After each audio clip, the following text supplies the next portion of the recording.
Special thank you to Open Circle for widening the circle of what we normally do here on once a month, Monday nights, second Monday of the month. My son had his first Little League baseball game on Sunday, and it was very exciting, even though I'm not much of a baseball or a sports person at all. But his first baseball game, and my wife emailed me the address of the field, what field it was in. So I put it into my phone, and I hit the determine route for the GPS to get me there. And it gave me a little map. And it looked like there was some greenery around that area of Oakland, and I was confused because I didn't think there was green in that part because it was showing me the satellite map. And I'd never really fooled around with a satellite map before, so I started kind of messing around with it and looking, and I realized I could kind of zoom in and zoom out. Now, for some of you, this is probably obvious, and it's silly for me to be discovering this the other day, but I had never done it before. So I started zooming in, and I was, oh, wow, you can see really close, and zooming out.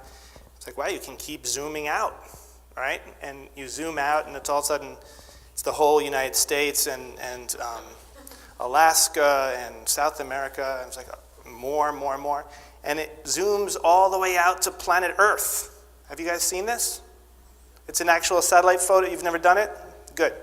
So it's a satellite photo from outer space. And I guess it's real. It looks real. It looks like it's really zooming out to that level. And I thought, wow, this is like what the astronauts talked about when they were able to go out to outer space and see everything from that point of view. And just seeing that, there was like an inner sense of disentanglement from all the stuff going on in day-to-day life that I'm involved with, and the world and all the things going on in the world, to see it from that point of view. And it made me think of the prayer, the Hebrew prayer that prays to the one who makes peace in the heights. And the heights normally means heaven, but in the metaphorical sense, the heights is like a point of view. It's seeing the world from a more total and very step-back point of view, where you can see the beauty and the harmony as opposed to being up close. Sometimes in your life we get tangled up in things. So there's a prayer that says, the one that makes peace in the heights, make peace upon us, and make a peace upon all of Israel. And I want to do this prayer, but instead of all of Israel, I'm just going to say the whole world, because we're all here together. And there's a little body motion that goes with it. So to open up, if you can lean to your left, we're going to say, the one who makes peace in the heights, Oseh Shalom Bimromav. You can do it on a tone. Oseh Shalom Bimromav. And to the right, we're going to say, Hu Ya'aseh Shalom Aleinu. Hu Ya'aseh Shalom Aleinu. Ve'al kol ha'olam means upon all of the world. Ve'al kol ha'olam. And then V'imru, Amen. V'imru, Amen. Nice. So I just want to open up that invocation of peace. So I want to tell you a little story about a seeker. It's a Hassidic story. If you're not familiar with Hasidism, Hasidism is the spiritual movement that started in the 1700s, late 1700s in Eastern Europe. And it was a great flowering of Jewish spirituality. And there's a story about a guy named Rabbi Yitzchak, which is Isaac, ben Yaakov, son of Jacob, Isaac, son of Jacob. And Isaac, son of Jacob, is poor. He lives in a little house by himself. And one day he has a dream that there's a treasure buried under a faraway bridge somewhere. Doesn't think much of it. He goes to sleep the next night, and he has the same dream again. There's this treasure buried under this faraway bridge in Prague. The next night, the same dream. The next night, the same dream. Finally, he says, this can't be a coincidence. It's trying to tell me something. I have to go and I have to seek out this treasure. So he sets out with all of his belongings that he needs, sets out to Prague, travels there, a long journey. And when he gets to the bridge that he saw in his dream, it looks exactly as it was in his dream, except for that there's the Russian guard is guarding it, and there's always guards. They're just kind of changing the guard every once in a while, but the bridge is never left alone. So he waits there day and night, a few days to see if he can get a chance. Finally, he gives up. He figures this is not going to work. And the captain of the guard at some point sees him and says, so what are you doing here? I see you're kind of standing around. You look sort of suspicious. And he says, well, I'll tell you. I had this dream that under this bridge there was a great treasure buried. So I came to make the journey to unearth the treasure. And the guard just laughs at him. He says, if I had faith in such dreams, I had a dream that out there under the stove of this poor Jew named Rabbi Yitzchak of Yaakov, buried under his stove, there's this treasure. Can you imagine how stupid that would be if I went out to find that guy, Yitzchak of Yaakov, when every other Jew is named Yitzchak or Yaakov, and from house to house digging up underneath people's stoves. So Yitzchak bowed, and he made the journey home, and he unhinges his stove, he digs under there, and he finds a great treasure, lots of gold and silver under there, and he builds a house of prayer. So there's so many beautiful little pieces to this story. Obviously, it's a story about seeking, and it's probably very familiar to us all that we think it's out there, we're seeking out there for something, but then actually what we discover in the seeking out there is that we were actually moving away from it by seeking out there. And yet, for many of us, it's the seeking out there that is the means by which we discover that it's back here. There's another significant piece to this story, which is what happens after he discovers the treasure. When he discovers the treasure, he uses the money. I'm sure he uses some of it just to take care of his basic expenses, but then he uses it to build a synagogue, build a house of prayer. And it's also significant that the place that it's buried is under the stove, a place of heat, a place of warmth. And so the hint here is that there is already within us the seat of emotions, what we call the heart, not the physical heart, but this area that we feel in here tends to be where our feelings bubble out from. Here and also here in our belly, right? And as we move through life, the energy in our body is triggered in various ways. Emotions bubble up in various ways. And the hint of the story, it's sort of the open secret, in a sense, of the story, is that the emotions, even the petty ones, even the ones that we might call self-centered or egoic, are the access point to something much deeper. And the practice of accessing that is the practice of prayer, the practice of what we call tefillah in Hebrew. The word tefillah in Hebrew, which means prayer, is actually a reflexive verb. So normally in English, we think of prayer as we're praying to, right? Praying to something that we're visualizing as external. But the verb to pray, mitpalel, it's a reflexive verb, which means it's to act upon oneself. It's to actually take a hold of the thread of feeling, the thread of inner feeling, and following it down, following it backwards, until we get beneath the surface layer of what we consider to be me, of what unconsciously we tend to automatically think, this is how I feel, this is my emotion, this is the thing that I feel about, this is the thing that I want or the thing that I am upset about, whatever.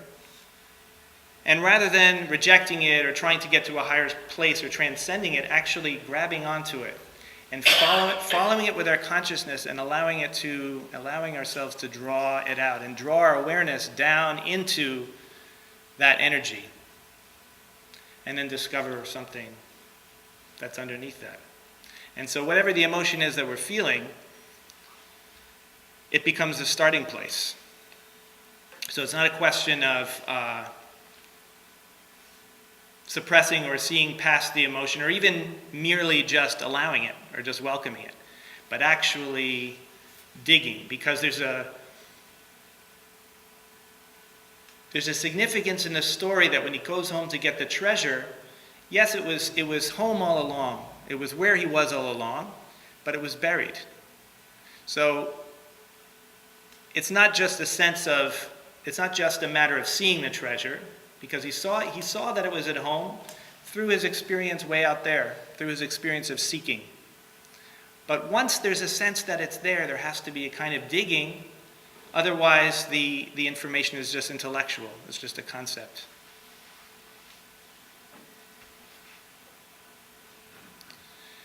So, one of the best ways to do this in Jewish prayer is through melody. So I'd like to teach you a melody and some words also. We'll do it in English. It's originally in Hebrew, and it's a song by another Hassidic master named Reb Nachman of Breslov. And Reb Nachman taught this song. The words in English are, "The whole wide world is a very narrow bridge." Okay, so the wideness of the world is somehow something very, very narrow. What does that mean?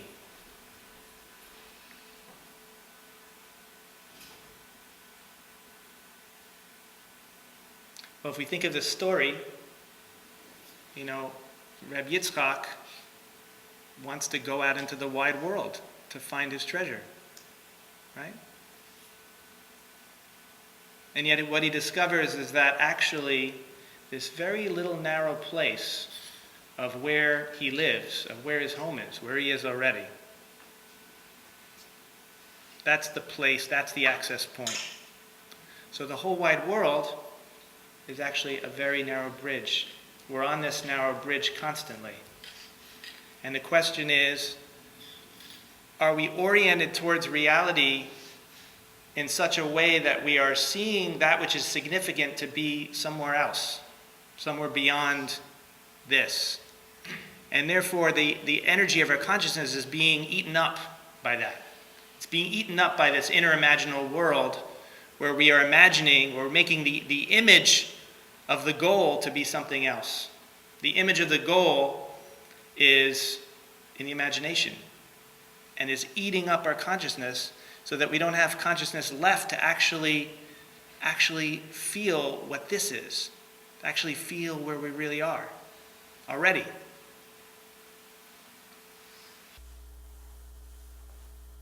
And why do we do that? So according to Reb Nachman, according to the song, we do it because of some kind of fear. Some kind of subtle fear. What will happen if I actually give up on all that imagination?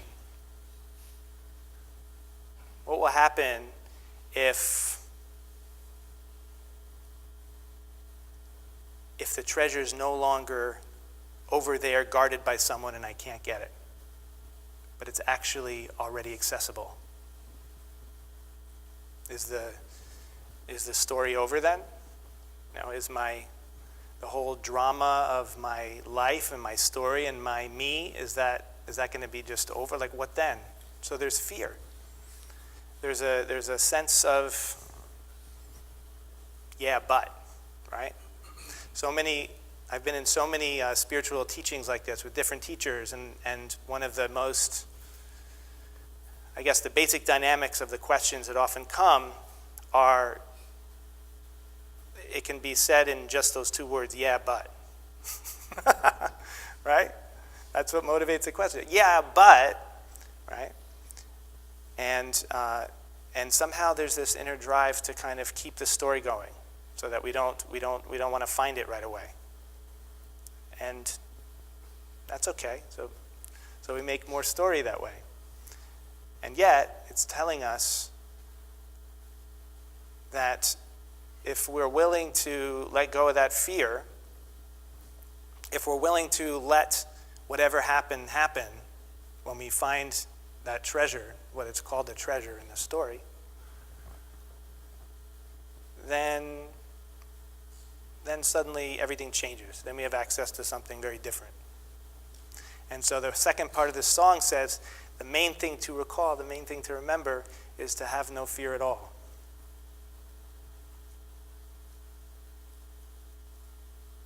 Meaning simply to, doesn't mean to try to get rid of your fear.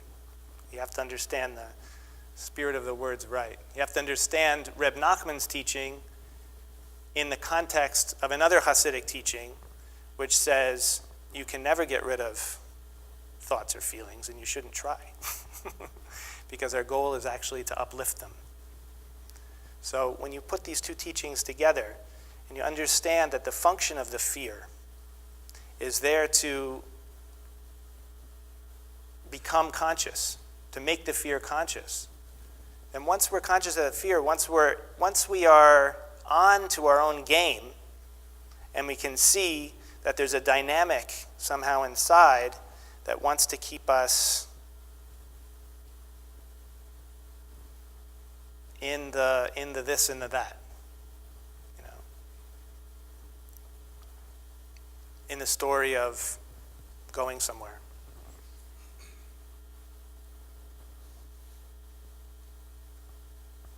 Then maybe you can just let it go.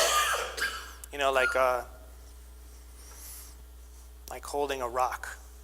It's like a person is holding a rock and says, how do I let this rock go? How do I do it? Tell me the technique that will help me let this rock go. Just let it go. No, I need a special, I need some special method. I need some special technique. Okay, here's a method. But ultimately it's just, you just let go. So that's the invitation of this song.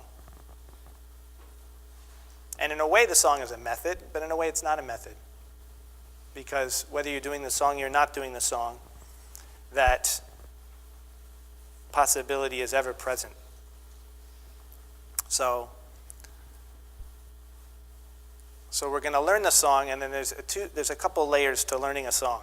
One thing is that whenever we adults learn something new, there's always baggage that comes up, for most people anyway. There's like baggage that comes up. Oh, am I doing it right? Do I have a good voice? Right? All these kinds of things. So all of those are also access points. All of those are feelings that are just modulations of energy that are actually invitations to, instead of say, oh no, I shouldn't think that, or that's immature, or whatever the fear is, whatever the anxiety is, actually let yourself just, okay, yes, go into it. Don't be the bouncer at the door, judging the things that are arising, but let it all in. Let it all be.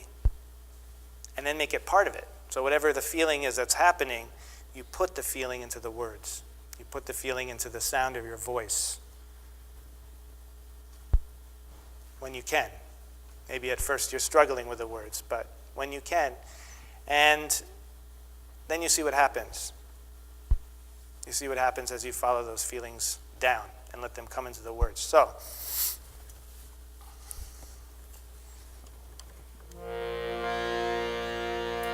the first little piece says, the whole wide world is a very narrow bridge. And what I'll do is I'll sing little pieces at a time so we can learn it together. The whole wide, can you hear me? No? Is Mark there? On the sound? Maybe just a touch more of the voice. Can you hear me now? Is it okay? Or hear me now? Good. The whole wide world. Let's try try that. The whole wide world. Next piece is a very narrow bridge. Let's try that. Is a very narrow bridge. Nice. Next part. Very narrow bridge. Try it. Very narrow bridge. And then very narrow bridge. Let's try that. Very narrow bridge. Nice. Okay, I'm going to sing all that, and then we'll all sing all of that. The whole wide world is a very narrow bridge, a very narrow bridge, a very narrow bridge. Let's try together. The whole wide world is a very narrow bridge, a very narrow bridge, a very narrow bridge.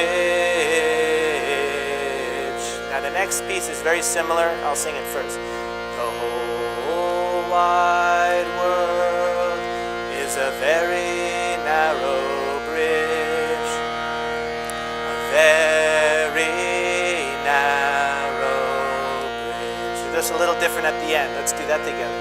The whole wide world is a very narrow bridge, a very narrow bridge. Beautiful.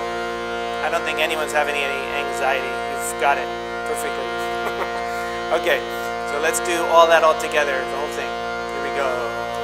The whole wide world is a very narrow bridge, a very narrow bridge, a very narrow bridge. The whole wide world is a very narrow bridge, a very narrow bridge. Okay, beautiful. Next part. But the main thing to recall is to have no fear at all. But the main thing to recall is to have no fear at all. Let's try that together. But the main thing to recall is to have no fear at all. But the main thing to recall is to have no fear at all. One more time. But the main thing to recall is to have no fear at all. But the main thing to recall is to have no fear at all. So there's a teaching about melody in Hasidism also that says that the words are like palaces that take the energy of the prayer, which is the energy of the heart, which is the tip of the iceberg of the one. And when you put it into those palaces of words, that's very beautiful, but it's also restricting. It's like putting the light through a prism, and it's beautiful. But then sometimes you want to take off the prism and just have the melody itself without the words. So when they do that, it's called singing a nigun. Nigun just means melody, but it's referring to doing that wordless melody. So we do the second part, the more upbeat part like that. Ay, ay, ay, ay, ay, ay, ay, ay, ay, nai, nai, ay, ay, ay, ay, ay, ay, ay, ay, ay, ay.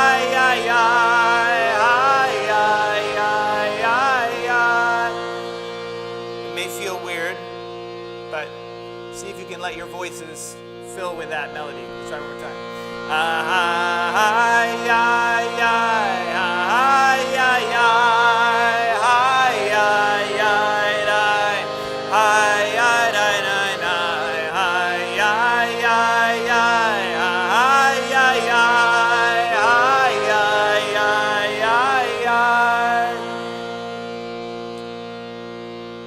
When I was in college, Timothy Leary came and spoke at the university, and I went to see him speak, and he spoke all about LSD and everything. And then as I was walking out after it was over, this woman with a microphone with a peacock on it grabbed me and said, "Can you come here, please? We want to interview you." And I was like, "Uh-oh, what, huh?" And I got pulled backstage, and Timothy Leary was sitting there talking to somebody, and it was NBC, and she was going to interview me, find out what the students thought about this LSD and everything. And so I talked a little bit to Timothy Leary. And he told me that back in the 60s, he met a rabbi named Reb Zalman Schachter, who is my Rebbe. And he's really the grandfather of this movement, the movement which this synagogue belongs to, the Jewish movement. And he's still alive, by the way. He's is he 90 now? 90. He's 90 now. Okay. So this year he's 90, or summer, I guess. Summer. Yeah, summer. So he said that he was with Reb Zalman, and they had an LSD session, and in the morning they were in a place outside, and the sun was coming up. And Reb Zalman, the way he told it, he said, "Yeah, so this rabbi, he wrapped me in this big cloth, and he started strapping these leather things on my head and on my arm. And he said, 'Timothy, oh, you old Irishman, today you're a fellow Jew. I inaugurate you as a fellow Jew this morning.'" And so if you want to be, everybody is inaugurated right now, okay? So you have to say, "Hi, yi, yi, yi, hi, yi, yi, hi, yi, yi, yi, hi, di, di, di, di, hi, yi, yi, yi, hi, yi, yi, hi, yi, yi, yi, yi. The wide world is a very narrow bridge, a very narrow bridge, a very narrow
no fear at all. But the main thing to recall is to have no fear at all. Hey, ay, ay, ay, ay, ay, ay, ay, ay, ay, ay, ay, ay, nine, nine, nine, nine, ay, ay, ay, ay, ay, ay, ay, ay, ay, ay, ay, ay, hey, ay, ay, ay, ay, ay, ay, ay, ay, ay, ay, ay, ay, ay, ay, na, na, na, ay, ay, ay, ay, ay, ay, ay, ay,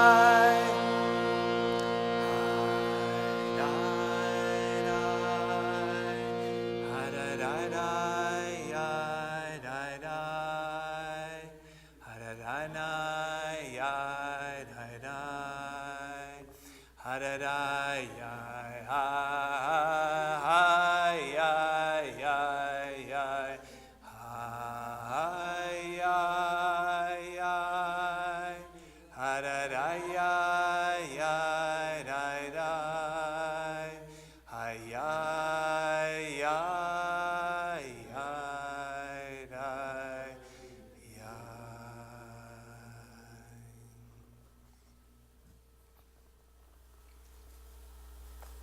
I'm going to go into a little silent period. So with that spirit of courageousness, coming to this narrow bridge, the narrow bridge that is also ha'ulam kulo, all of eternity, all of being.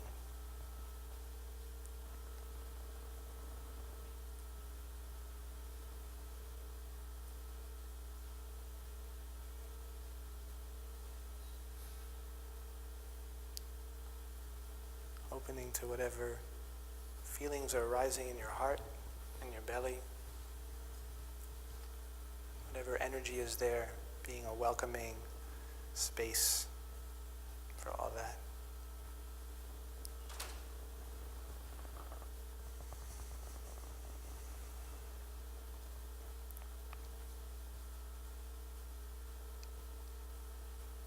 Welcoming the physical space around us, welcoming the organs of your body.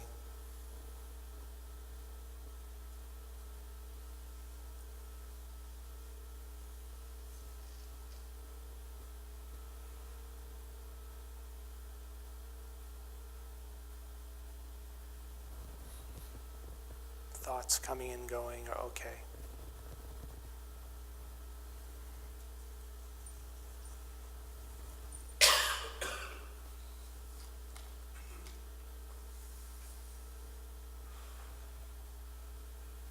Just as you let go of something with your hands effortlessly. So also just giving yourself permission to let go of anything that your mind wants to hold on to or hold back.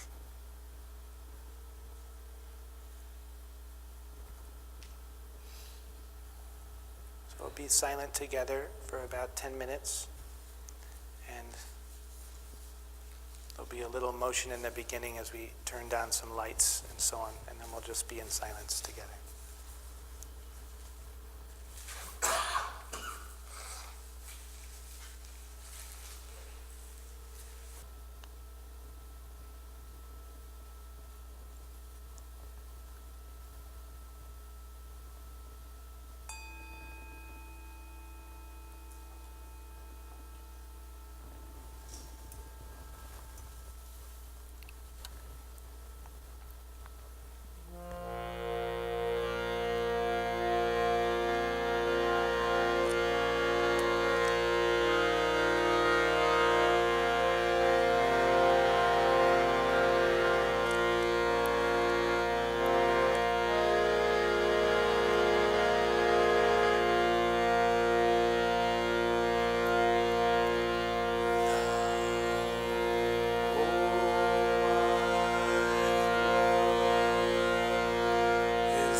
but the main thing to recall is to have no fear at all. But the main thing to recall is to have no fear at all. Hey, hey, hi, hi, hi, hi, hi, hi,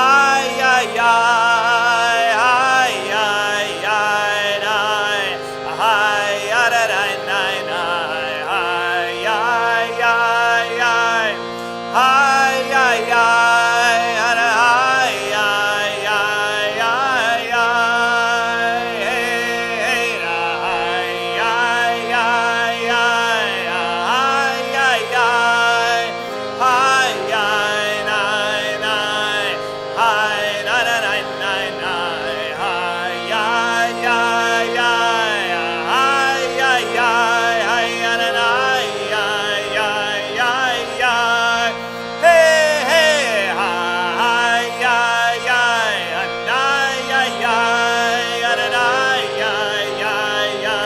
hi, hi, nai, hi, hi, hi, hi, hi, hi, hi, hi, hi, na, na, nai, hi, hi, hi, hi, hey, hey, hi, hi, hi, nai, hi, hi, da, nai, hi, hi, hi, hi, da, nai, hi, hi, hi, hi, hi, hi, hi, hi, hi, hi,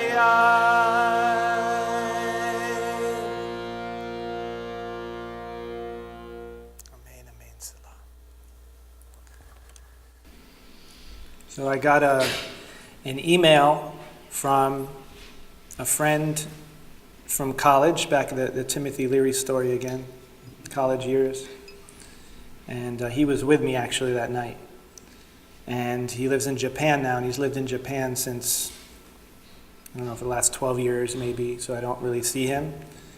And he married a woman there, and he has a daughter. They have a daughter who's something like 5 or 6 years old. She's really cute. And we were in music school together. And he plays trombone. And I got an email from him with a little video attached to it. And I clicked on it, and he says, he's with his little girl, and he says, I was thinking of this song today, so I just want to play it for you. And he took out his trombone, and he started playing something, and I wasn't sure at first what it was, and he was going, ba da da da da da da da da da, and I was like, no way! And then I realized that's the song I have to do tonight, that I have to bring tonight. Because I hadn't sung that song or heard it in years, but we used to go to this rabbi together. He's not even Jewish, but he used to always come with me on Shabbat to the Chabad rabbi's house, and we'd always sing that song around the table, the whole wide world. So that's where that was coming from.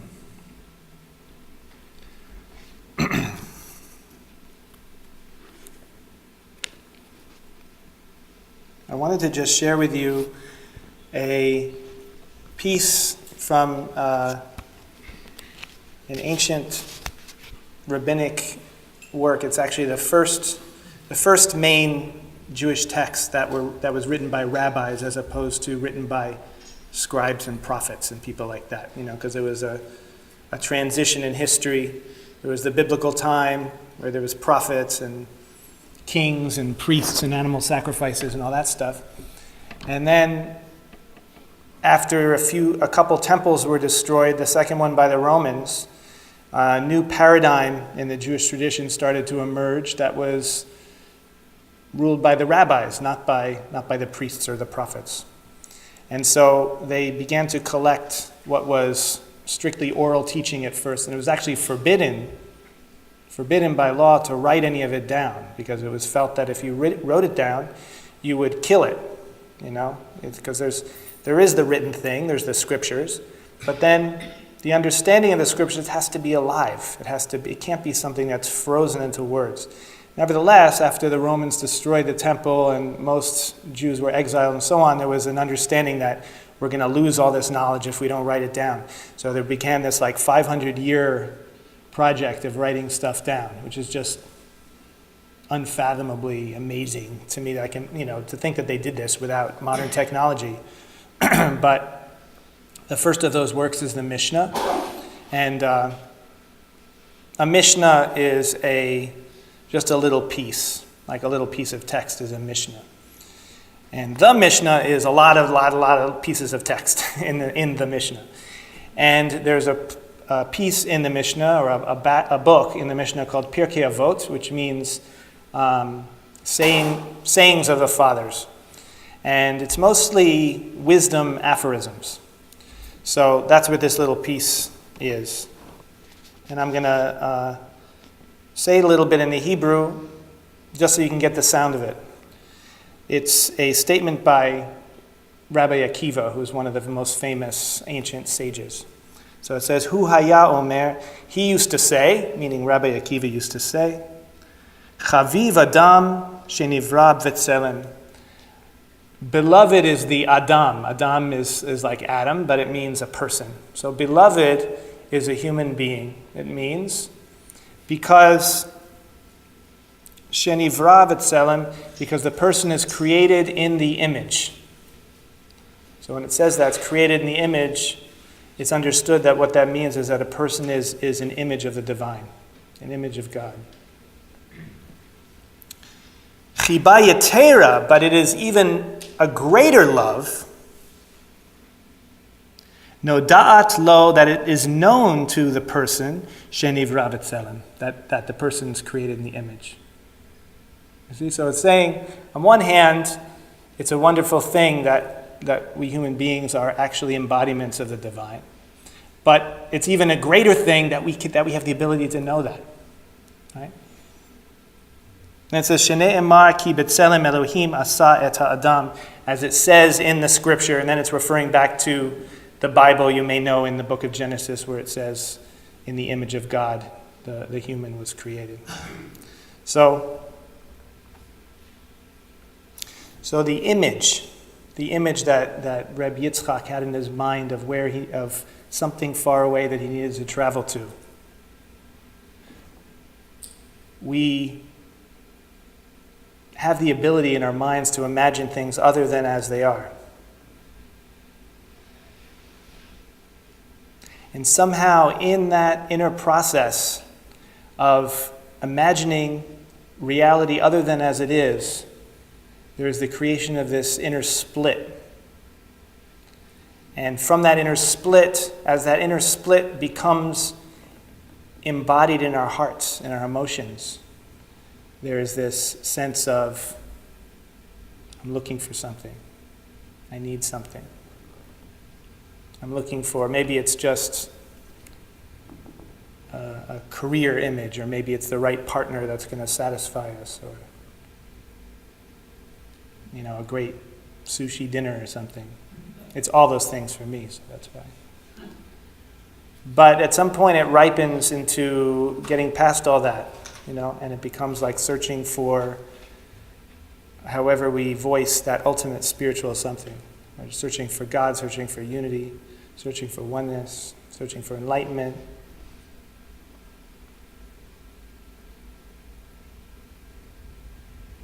And so the mind imagines an image of what it's searching for.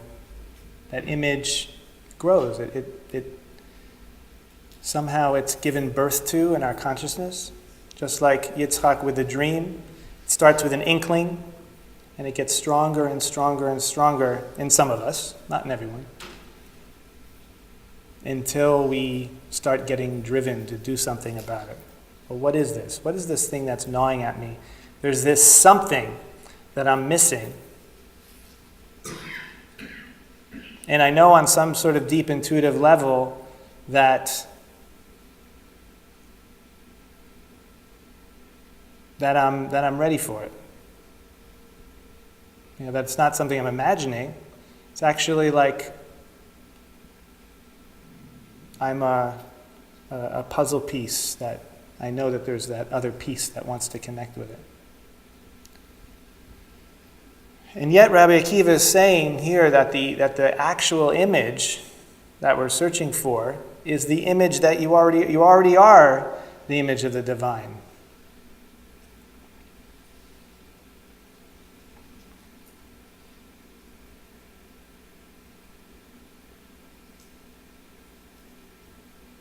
So, with that realization, there's a turnaround that happens.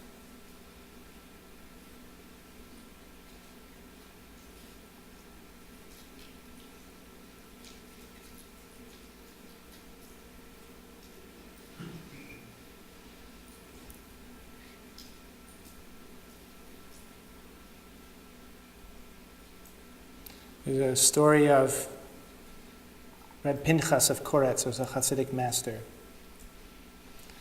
And when he would daven, daven is Yiddish for prayer. And it's customary in that culture that when you're praying that you're moving. It's not a still thing, you're swaying back and forth. And it's described in some of the teachings that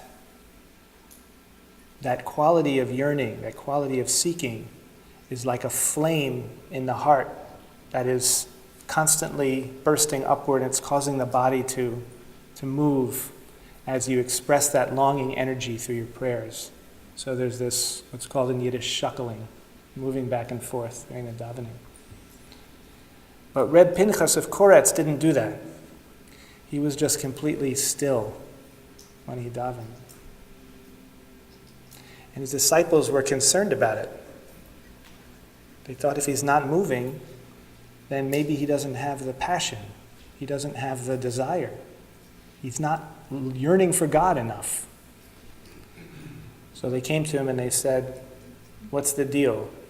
You know, all the other tzaddikim, all the other masters, they're like convulsing and shaking and trembling. And you're just perfectly still. And he says, there's two kinds of death. There's a death that's like pulling a rope through the ring of a mast. You know, this image of being on a boat. It's a very hard death, a very difficult kind of death. And then there's a death that's like removing an eyelash floating in a glass of milk. You just touch the eyelash, it comes right out. And he said, that's the death that was granted to me when I pray. That's how it is for me.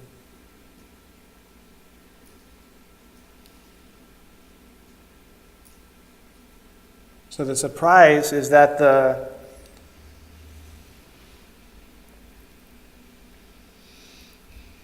the true fruit of the yearning, the true fruit of that energy that wants to, that is the self that yearns to return to its source, that when that channel is opened, when the psychological, illusory, closed vessel of me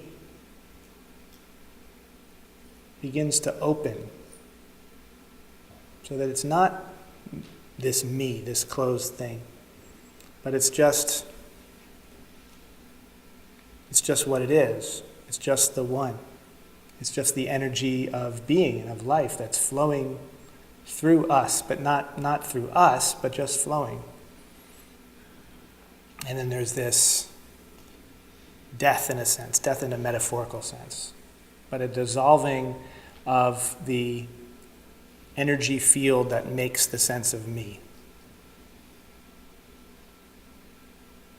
And then that the whole psychology of the me sort of can be very funny. It can be very it's almost like a joke sometimes. You can laugh and you can cry about it. There's another story of the Baal Shem Tov, who was the master who began the Hasidic tradition. And the story is that that he received a voice from God, voice from the divine, that said, "I'm sorry, Mr. Baal Shem Tov, but you're a spiritual master and you're being held to a higher standard, and you did this one tiny little mistake in your life, this one little sin, whatever it was, and so therefore you are granted no share in the world to come. Your soul, when you die, your soul is toast. No fantasy of my consciousness, being in some ecstasy world after I die. It's over." And when he heard this, he started laughing and he started dancing around. And the voice said, "What are you so happy about? I just told you, I gave you the worst news. What are you so happy about?" And he says, "Well, it's the best." He says, "Because now I can just serve God for its own sake. There's no sense of a reward. There's nothing I'm trying to get to. There's nothing I'm trying to put in my pocket from it.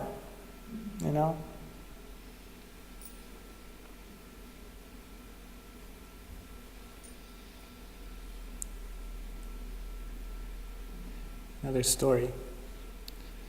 There's a rabbi named Reb Baruch, who was one of the disciples of the Baal Shem Tov. And there's a story that he was saying the blessing after the meal. And some of you might know the Jewish grace after, in Judaism you say the grace after the meal. There's a little blessing you say before, but most of it comes after. And it's really long. It goes on and on and on and on and on. And so he was at his home and he was saying the blessing after the meal. And he got to this part where there's this prayer that says, "Please, Hashem, please God, make us not needful of the gifts of human hands or their loans, but may we receive only from your open hand that is generous and abundant and infinitely compassionate and giving," and so on.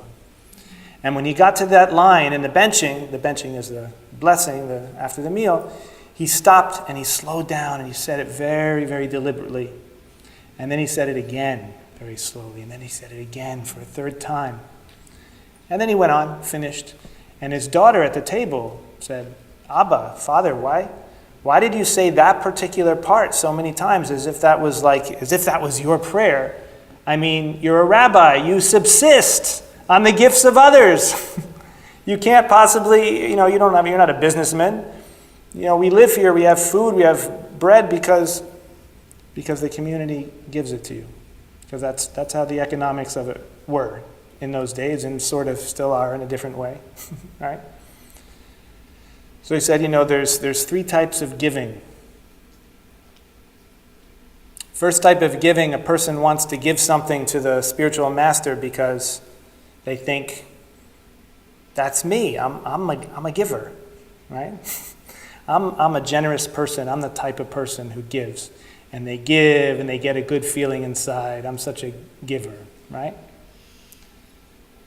That's the first part of the prayer. Please make us not need the gifts of others, right? The second type of person gives because they think they're going to get some reward for it in the hereafter. If I give to the tzaddik, then I'm actually loaning on interest, Heaven pays interest, right? All I have to do is give this little bit of money, but it's going to come back even more good for me later, right? So that's the second part of the prayer, the loans. Make us not needful of the gifts or the loans of people. But then there's a person who has means, has money, and they see that it's not me that has this money, but this money is entrusted to me in order to do something with it. And I'm just a messenger. And so I'm giving the money to the tzaddik because I'm the messenger. I'm just serving in that way. Not because I'm going to get something, not because it makes me feel good about myself, but just because I'm an open vessel. I'm a passageway through which sustenance comes and it has to reach its destination. And he says that's the third part of the prayer. that we should just receive only from your hand that's open and generous. That's because that's a person that gives in that way. So the motive for spirituality often begins with needing something from me. I need to feel better. I'm suffering. I feel incomplete. But the flowering of that is the melting away of that whole psychology of the me that wants to get satisfied. It's not that the me gets satisfied. It's that me that was looking for the satisfaction kind of becomes not so significant. And so that's the work in this tradition, and probably all of the traditions in various ways. So I want to open it up, and you're welcome to bring whatever questions, comments, and so on. I was wondering, thinking that I wonder if there's a way that the me that's suffering and seeking gets satisfied by coming into communion with other people. That the drive for communion is so fundamental to us as humans. And that it's that connection and communion that allows us to then, allows the egoistic me to disappear. I do think there has to be some kind of satiation and satisfaction. Or satisfaction is never complete, but there has to be some meeting of fundamental human needs for the ego self to dissolve. I'm making a commentary. I don't know if that's a question, actually. Yeah. It's a challenge. Yeah. I'll make it a question. Any thoughts on that? It seems to me that if you hold in your mind the idea that there has to be anything, then there has to be that. Because if we're talking about letting go of the rock, right? And we say, okay, but I'm not going to let go of this rock until such and such. Well, then you won't, because you just said you won't, right? Because there's nothing else. There's no mechanism that's separate from what we are. So, yeah, I understand that as a way of working with the mind, and I understand that understand the big picture of that.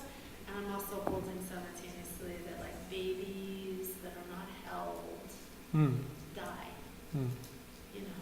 Yeah. And that's part of how the divine created us. Right. And humans that are in isolation suffer tremendously. Yeah. And communities focused on divinity often are communities where connection can happen. Right. So holding these, you know, and that it's not separate. The divine created us to seek out human connection. Yeah. And it's through that connection that I think we can release the me. Well, you're a healer. I'm a healer. Yes, I'm speaking like a healer. Yeah. So, Yeah. you know, it's like the logic of it and how we think of it is completely different if we're thinking about how to treat other people versus what conditions we need to wake up, right? So I was talking the second way first, right? Yeah. But in terms of what becomes apparent to us that we need to give to another person, right? And then the whole thing is contradicted. Unless you're like me and you suffer being around other people. Right. Because there's the introvert. There's introverts, right? Right. Some people really need it. They crave the connection. And other people are like, okay, I'll have a little connection, but then I need to be by myself for a while to regenerate. Or just, you know, it's not actually self-connection. For me, it's just space. You know, it's room to for whatever to happen without the dynamic of another person's psychology around me. You know? So yeah, we have different needs. We're creatures, right? We have our own needs. You're a different creature. Yeah, different creatures. You have a yeah. different need than me. Right.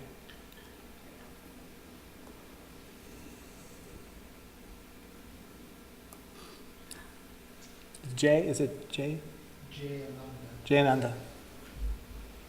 Way earlier when you first spoke this evening, you directed us or me to very narrow bridges, goes back to the self, and then this presence of self that's essentially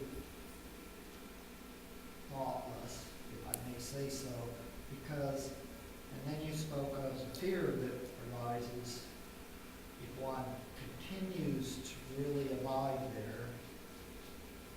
And then you said an opposite teaching is that the uplifting of thought and emotion. So I get suckered into taking bait of mental analysis and trying to uplift thought and emotion. Right. The emotion might take me to the thought, or the thought to the emotion, and I go into all that exploration. And I find a lot of value in that, but I know at the same time that prevents me from abiding in this thoughtless state for a very, very long time, where that fear could arise that I may not be feeling, but there is a fundamental fear there of, well, if I just abide there in the thoughtless state, I may lose this capacity to improve thought. And so I'm like a mouse that knows better than to eat the cheese, but when that cheese is right in front of me every day, I take it. I nibble on it. So I don't fully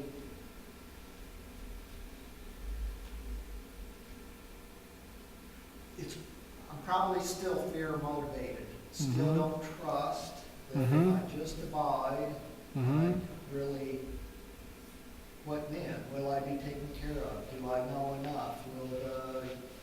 Will the universe take over, so Right. to speak? There comes that thing, because it's kind of like, always feels like, I have to do my own survival. Right. So there's just a real conundrum there. Yeah. And anything you can say to maybe help comment a little Yeah. further on the same. Yeah, well, I think that there's a tendency to identify letting go with being thoughtless. I mean, in the positive sense. not being a jerk, but being in a state of presence and having a clear mind that's not thinking. Because there's reason for that, right? Because if you manage to bring yourself to a state of abiding, as you say, then then there's a dissolution often for many of us. There's a dissolution of that anxious energy of not trusting, and there's a dissolution of the psychology that underlies that. However, they're not necessarily the same thing, right? The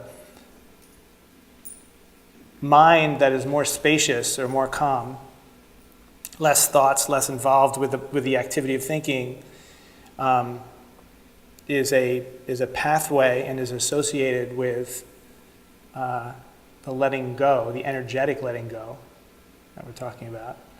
But that letting go is not dependent on it. So it's not actually an either or thing. And from the point of view of thought, okay, the process of prayer and prayerfulness is a recontextualizing of your thought. You can have the same exact thoughts, right, the same content of your thoughts, and yet how are you oriented toward it? So, just to give an example in the story that I just told, right? All three people gave the money to the tzaddik, right? And they all had thought about it, right? They were all thinking about it. The guy, the ideal dude at the end, wasn't just doing it with no context of thought whatsoever. No, he was a devotional guy. He had this context of seeing himself as a vessel, right? So once you see yourself as a vessel, there's a lot less reason for a lot of thought. So right, there's probably a lot less thought going on because there's so much trust that you don't have to figure out so much stuff. So there's not this compulsive thinking of the mind, but that doesn't mean there's no thought, right? But there's just there's a shift in the way a person's contextualizing.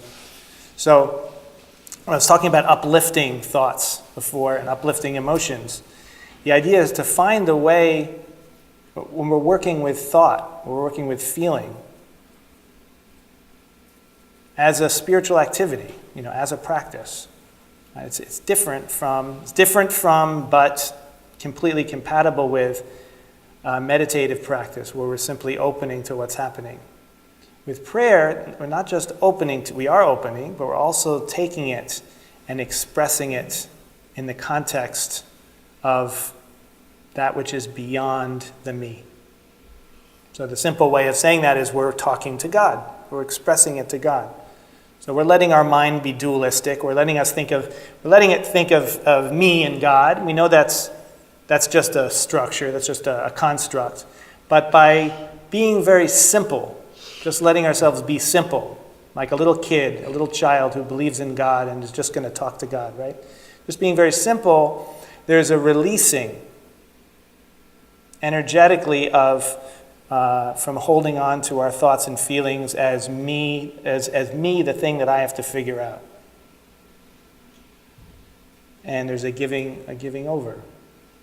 And in that giving over, there's the release. The important part is the letting go.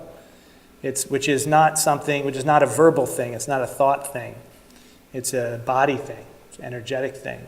And all these thought things are ways of mapping that, ways of understanding that.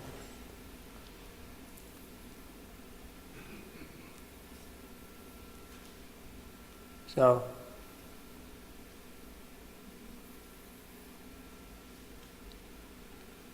there's another teaching about this, about prayer. It's another Reb Pinchas teaching, the guy who was very still, And he says that, he quotes a verse from the Torah, and Moses is speaking to the Israelites, and he's telling a story. At the end of the Torah, Moses is telling the story of the Torah, of what happened before. And he's saying, hey, all you Israelites, I've been your leader for a long time. We've had some ups and we've had some downs. And we stood together at the mountain, and the voice of the divine came, and you couldn't take it. You were afraid. You were afraid of being on that narrow bridge. You couldn't deal with it. So they said, you all said, you, Moses, go and you talk to God and bring it back to us. And so I stood between you and God. That's the verse that he takes. The verse is, Moses says, I stood between you and God. And he says, you know what that verse is saying? It's saying that the I stands between us and God. The I is the I. The sense of me is what stands between us and God.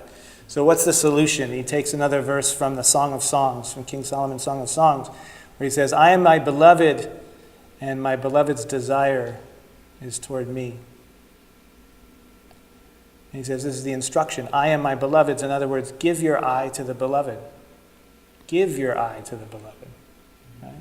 Don't try to get rid of your eye or destroy it or transcend it. Just give it. Give it as a gift. And that subtle, that effortless thought, if you can take in that thought and realize what it means energetically, so that whatever the struggle is, right? It's always a struggle about trust in a way, right? Any struggle at its root is a struggle about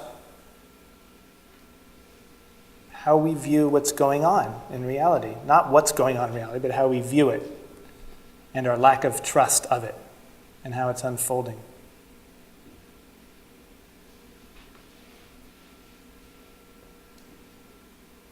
Another story.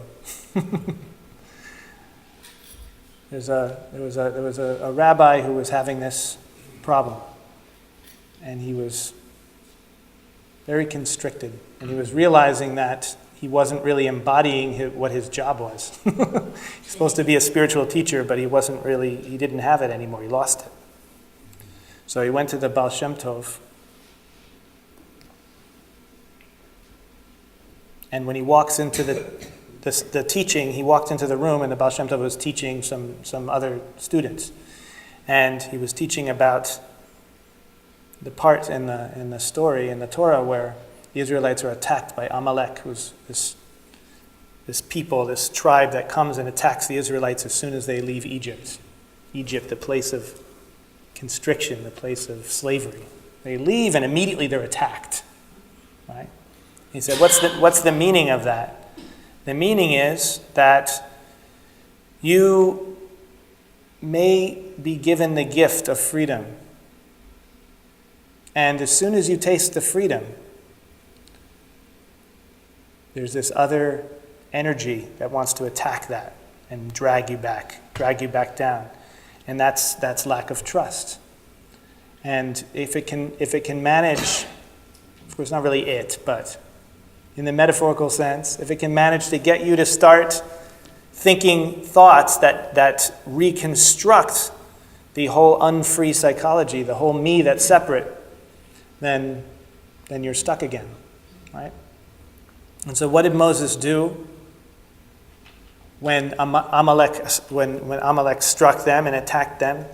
He had to stand on the hill and lift his hands up.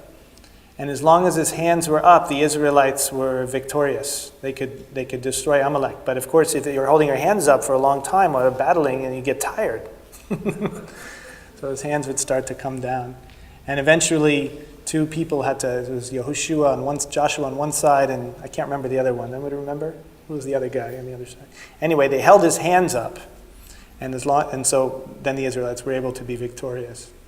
And he says that the hands represent prayer, and that if you are struggling with any type of constriction,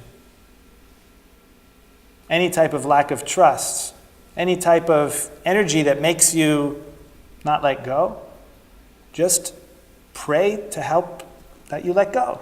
It's very, very simple. Just ask God to help you let go. Ask God to help you trust. And the Baal Shem Tov was very emphatic that that's the crucial thing. That's the crucial thing. Because as soon as, and you can feel it energetically, as soon as we're contracted, as soon as we're not trusting, then we are disconnected from reality. We're cutting ourselves off from reality energetically. But if we ask reality, meaning we call out to reality, to God, whatever you want to call it, and we say, please help me to trust again, you're already doing it. Because you're already then, through the process of prayer, you're already relaxing your energy field. Because that's what prayer is. That's what that process of prayer is. Does that help any? That helps tremendously, and I see I'm not crossing the bridge all the way. I'm going back and forth on the bridge. Sometimes even camping out on the bridge. This is great. Yeah. This gave more clarity to the situation, and I'll see as time develops, and this prayerful aspect also is helpful to getting the blessings of something greater. Yeah. Give one more than what one has to maybe cross the bridge. Yeah. The whole evening's been amazing. All the Sure. stories have been really helpful. Sure. Thank you. Also just your presentation, especially when you speak and you stop for a moment, and you just stop when you speak and you say, Thank you for coming. I think the gift of Hasidism that I think is it's relevant for our time especially is that it's really simple. It's really simple. And we're very sophisticated, and if you hear a lot of different spiritual teachers, then you're really sophisticated. Because then you get a lot of different maps. Right? And you get different languages that have evolved in different traditions, different ways of understanding.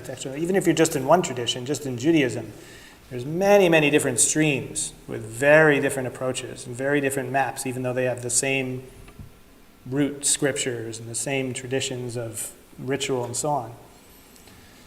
But Hasidism cut through all that and showed that the essential core of the teachings is about something energetic. It's about accessing something through the portal of the heart, and that's not a complicated thing. So there's many, if you've heard of Kabbalah, Jewish mysticism, Kabbalah is very complicated. And there's so many Hasidic stories. I feel like I've told too many stories already, so I won't tell the stories, but there's so many stories about disciples that will get a hold of some Kabbalistic secret or some Kabbalistic technique, using the mystical, like the letters up here, and, climbing the spheroids, the spheres of the tree of life, all these different things. And they get themselves into trouble.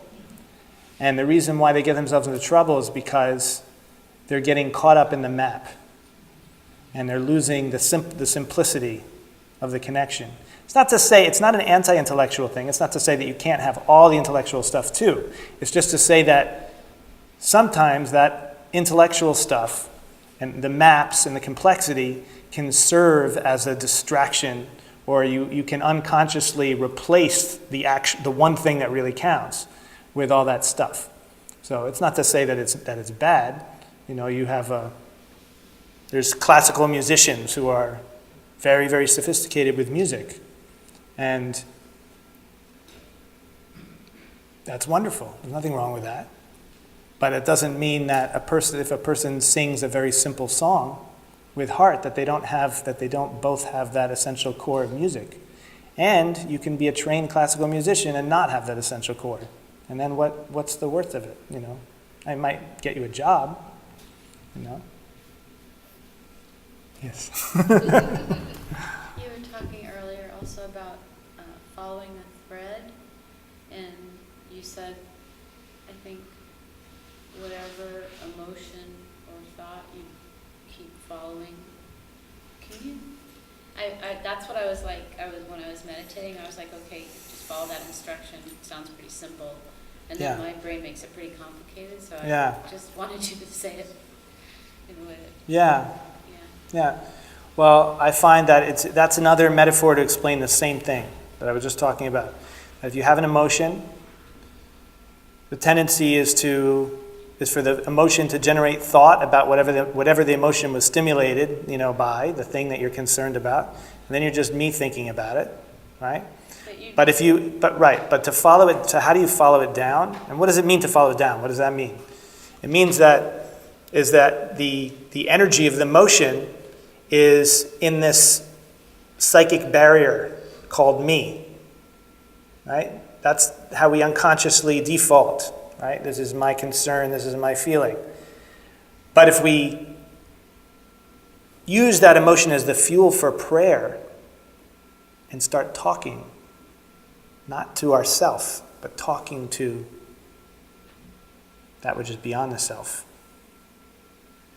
then what can happen is that the natural resistance and constriction around the emotion, which is that was the metaphor of the thread, right? There's just, all you have is the beginning of the thread because there's resistance to the emotion. You don't want to be feeling this. You don't want that to be giving you this. But once you start praying, then spontaneously, then there can be the letting go of the resistance to it. And then the emotion can actually grow. It can fuel the prayer. And the way I experience it is that then there's the depth of where the emotion is really coming from, which is just the life energy of the universe, can be made contact with. Right? That sense of me, that separate me, starts to open up. But you don't open, but it's indirect, right? And that's the key, is that not trying to open it up, not trying to follow the thread. Okay, what do I have? Just let yourself express it simplicity with prayer, and see where it takes you. And you said to welcome everything. Yeah. Right. Because like I have, there's stuff I don't like. Yeah. Which, it's, where resistance is super strong. Right. So if that comes up, it's kind of, it's like, I got to turn it on its head, sort of. But you don't have to, not in a sophisticated way. No. Just, what do you want to, okay, you have this thing, it sucks, it feels bad. So what do you want to say to God about that? Just very simple. Not as one statement, but let yourself go into it. Let yourself spend some time with it. Traditional Jewish prayer takes, you got to do it really, if you do it in 20 minutes, then you're like really fast. It's long because you're starting with a thread and you're getting deeper and you're getting deeper. You're allowing yourself to unfurl. You're allowing yourself to come undone.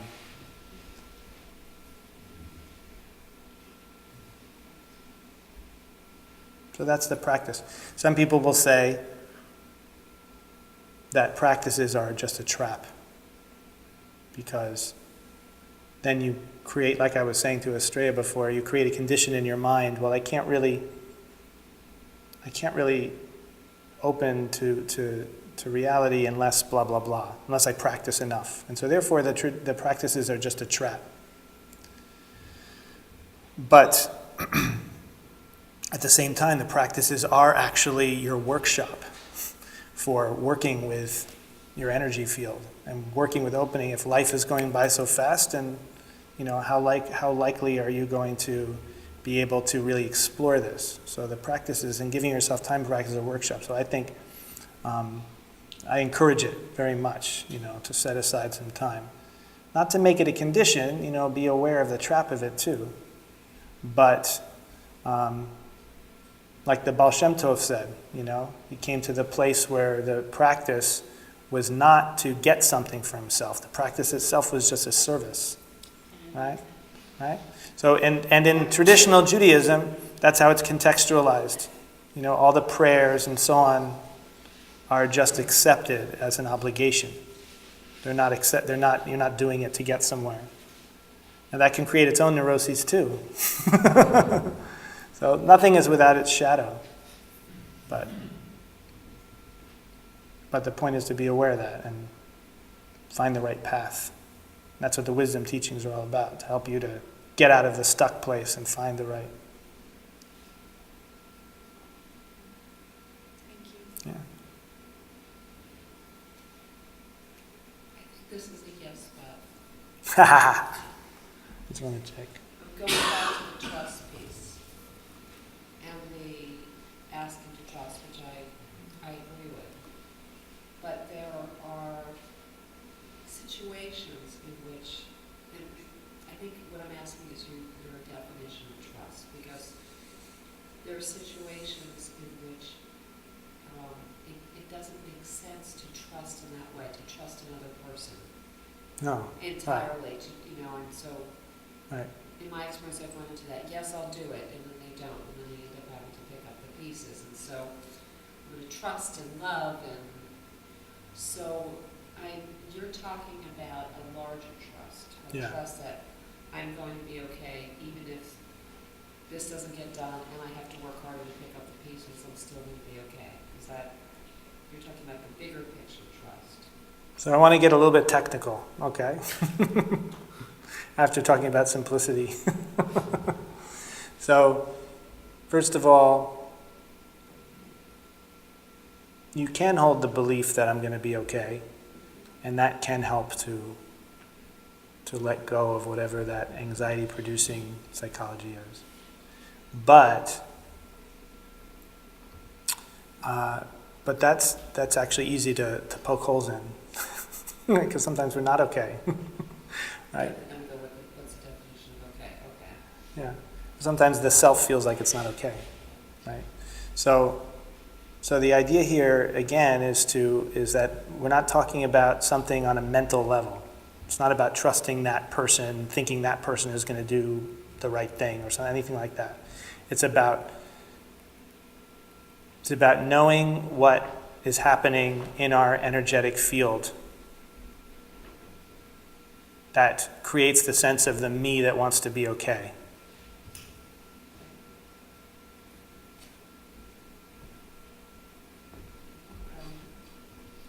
So in relaxing that, you don't really get a sense that you're okay. What you get a sense of is, whoa, that me that I wanted to be okay is just like, bye-bye. You let it, it's flying away like a kite, you let go of the string, and you're like, no! Okay, it's gone, let it go. So it's a letting go. The wind is tugging at it. The wind wants to carry it away.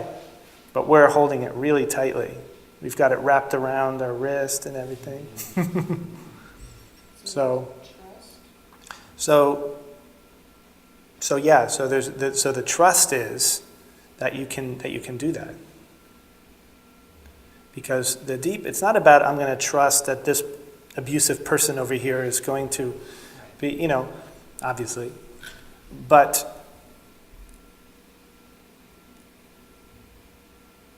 rather, when there's the experience of negativity, whatever that is, there is an unconscious holding on to the me that is having that negative experience.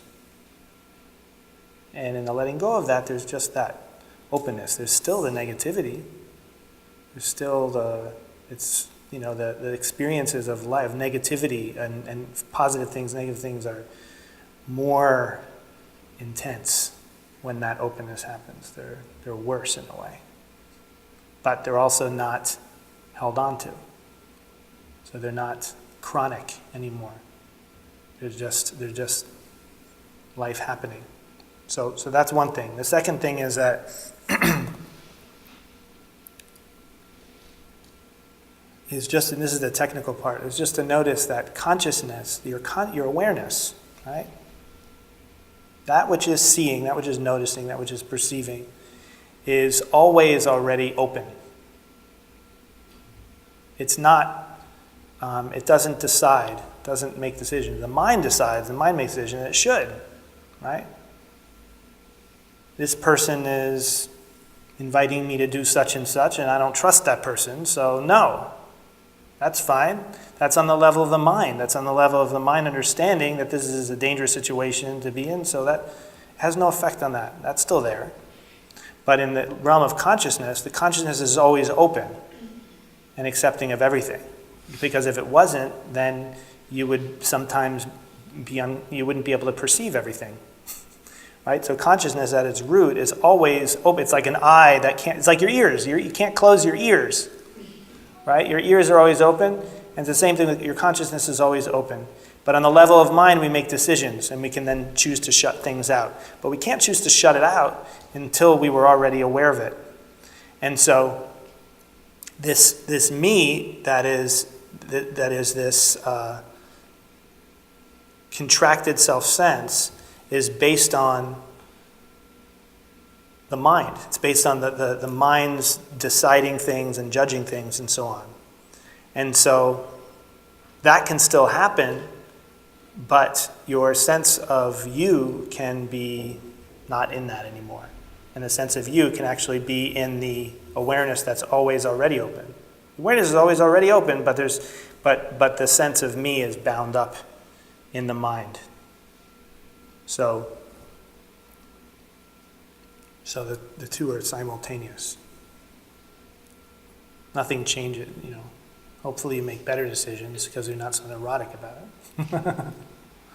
but there's still decisions in that sense. It's not the me, not me deciding.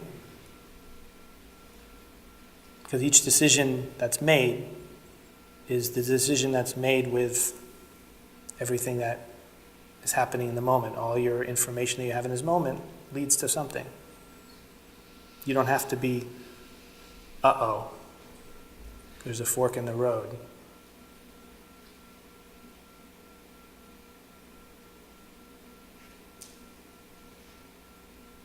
Because there's a connection with and a lived experience of just the life energy that's beyond the worried me that which path am I going to take. So I just want to check in. We're going to end at 9:30. It's 9:34. So we can talk a little after if you like. But I want to just close up, and let people go home if you like. And before we go, let's just sing it one more time.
Thank you for your time and your attention, for coming this evening.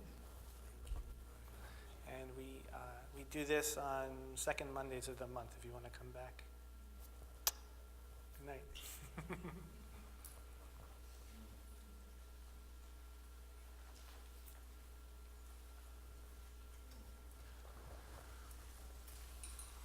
I'll hang out a little bit if you want to say hello, but I'm going to go turn this microphone off.